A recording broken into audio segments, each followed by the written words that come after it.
Entre os anos de 1428 e 1782, Europa foi palco de um dos mais sistemáticos e prolongados processos de violência institucional da história. Um capítulo sombrio, hoje envolto em mitos, mas cuja realidade, documentada em arquivos, é profundamente mais assustadora. Os números, compilados ao longo de décadas de pesquisa, começam a revelar a escala desta operação.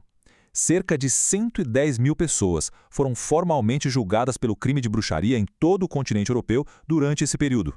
Desses julgamentos, a estimativa acadêmica mais conservadora aponta que entre 40 mil e 60 mil resultaram em execução. Vidas que foram terminadas, na esmagadora maioria dos casos, em fogueiras públicas ou forcas.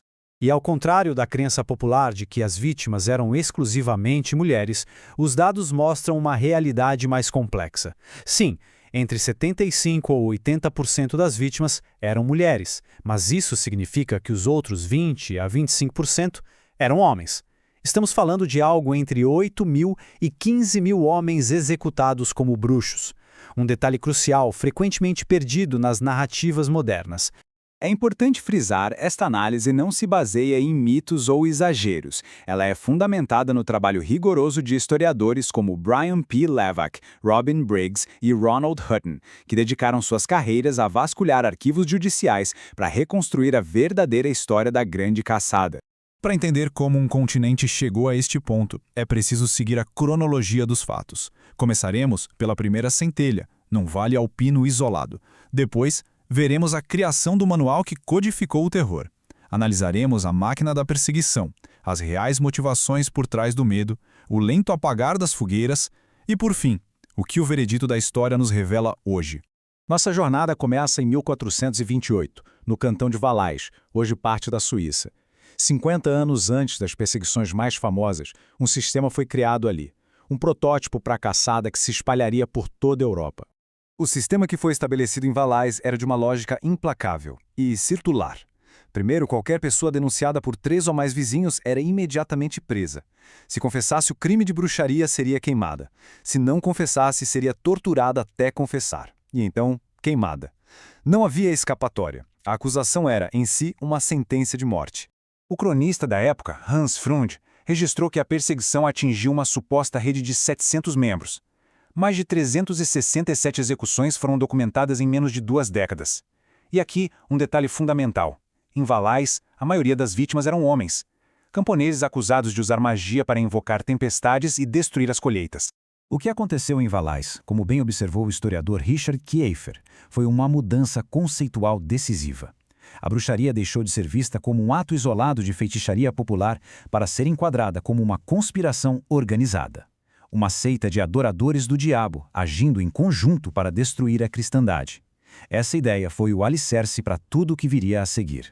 A perseguição em Valais foi um precedente local, mas para que ela se tornasse um fenômeno continental, foi necessária uma infraestrutura teológica e legal. E essa infraestrutura foi criada por um único homem, motivado por um desejo de vingança pessoal. O nome dele era Heinrich Kramer, um inquisidor dominicano alemão. Entre 1482 e 1484, ele conduziu julgamentos na Áustria. Seus métodos, porém, foram considerados tão obsessivos e ilegais, mesmo para os padrões da época, que o bispo local, Karl Gosser, o expulsou da diocese, declarando-o senil. Humilhado, Kramer não aceitou a derrota. Ele recorreu à autoridade máxima que conhecia. E em 5 de dezembro de 1484, o Papa Inocêncio VIII emitiu a bula Summis Desiderantis Affectibles. O documento em si não criava leis novas, mas ele dava a Kramer uma ferramenta crucial, a autoridade papal explícita para contornar quaisquer autoridades locais que tentassem impedir seus métodos. Era um passe livre para que ele continuasse seu trabalho, sem interferências. Com a bula papal em mãos, Kramer publicou sua obra-prima em 1486, o Malleus Maleficarum, o Martelo das Bruxas. O livro estabeleceu 3 argumentos revolucionários e mortais. Primeiro, duvidar da existência de bruxas era em si um ato de heresia. O ceticismo foi criminalizado. Segundo, a bruxaria era uma conspiração coletiva, o que justificava extrair nomes de cúmplices sob tortura. E terceiro, as mulheres, por sua natureza, eram mais suscetíveis ao mal. Kramer chegou ao ponto de propor uma etimologia misógina, derivando a palavra latina fêmea de fé e minus, ou seja, aquela com menos fé. A reação acadêmica inicial foi de absoluto repúdio. A respeitada Faculdade de Teologia da Universidade de Colônia condenou o livro, declarando que seus métodos eram ilegais. A resposta de Kramer foi um ato de fraude intelectual. Nas edições seguintes, ele simplesmente inseriu um falso endosso da própria universidade que o havia condenado. E com a ajuda da recém-inventada prensa de Gutenberg, o Malleus Maleficarum se tornou o segundo livro mais vendido da Europa, atrás apenas da Bíblia.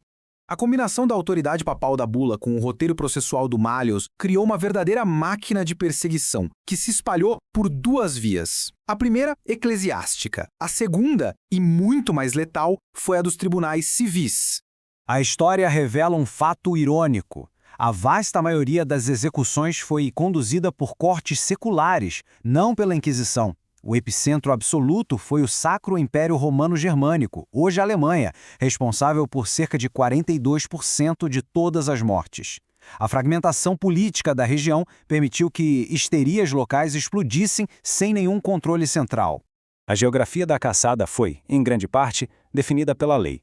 Na Inglaterra, por exemplo, a lei comum proibia o uso da tortura para obter confissões. Sem tortura, era difícil gerar as denúncias em cadeia, onde cada vítima era forçada a nomear outras.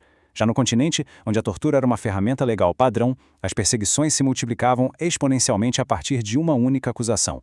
O medo genuíno do diabo era real e não deve ser subestimado. No entanto, os historiadores modernos identificaram outras camadas de motivação, muito mais terrenas, que explicam a longevidade e a intensidade da perseguição. A perseguição era um negócio lucrativo. Os bens dos condenados eram confiscados, supostamente para pagar os custos do processo, mas enriqueciam as autoridades locais. Era também uma arma social usada para eliminar rivais em disputas por terras. Em tempos de guerra religiosa, caçar bruxas era uma forma de demonstrar pureza e poder político. E por fim, o clima. A pequena idade do gelo trouxe fome e colheitas ruins. A bruxaria oferecia uma explicação simples e um alvo para a fúria coletiva. A caça às bruxas não terminou de uma vez. Ela se apagou lentamente ao longo de mais de um século, à medida que o cenário intelectual e político da Europa se transformava. Críticas intelectuais começaram a surgir. Homens como Johann Weyer e Friedrich Spey, que testemunhou os horrores e concluiu que a tortura invalidava qualquer julgamento. As nações começaram a mudar suas leis. Mas talvez a razão mais cínica para o fim seja outra. Quando as acusações começaram a atingir as elites, o sistema, que funcionava perfeitamente contra os pobres, tornou-se subitamente perigoso e foi desativado. Desde os anos 1970, o estudo da caça às bruxas deixou o campo da especulação para entrar no domínio da análise de dados. E o que o consenso acadêmico revela é mais complexo e perturbador do que qualquer mito. Nas palavras do historiador Brian P. Levesque, no coração das acusações de bruxaria, não havia nada sobrenatural, apenas a necessidade humana de explicar os ciclos ordinários de nascimento, doença, morte e a luta constante entre ricos e pobres. Os fatos, portanto, são estes. A caça durou cerca de 350 anos. Resultou em aproximadamente 110 mil julgamentos e entre 40 e 60 mil mortes. A maioria das vítimas eram mulheres, mas uma parte significativa era de homens, e foi conduzida majoritariamente pelo Estado, por tribunais civis, alimentada por medo, ganância e um manual de procedimento legal que transformou superstição em crime capital. A última execução por bruxaria na Europa ocorreu há menos de 250 anos. Nenhuma instituição jamais pediu desculpas formais. O Malleus Maleficarum nunca foi oficialmente repudiado. Isto não é história medieval distante, é memória recente.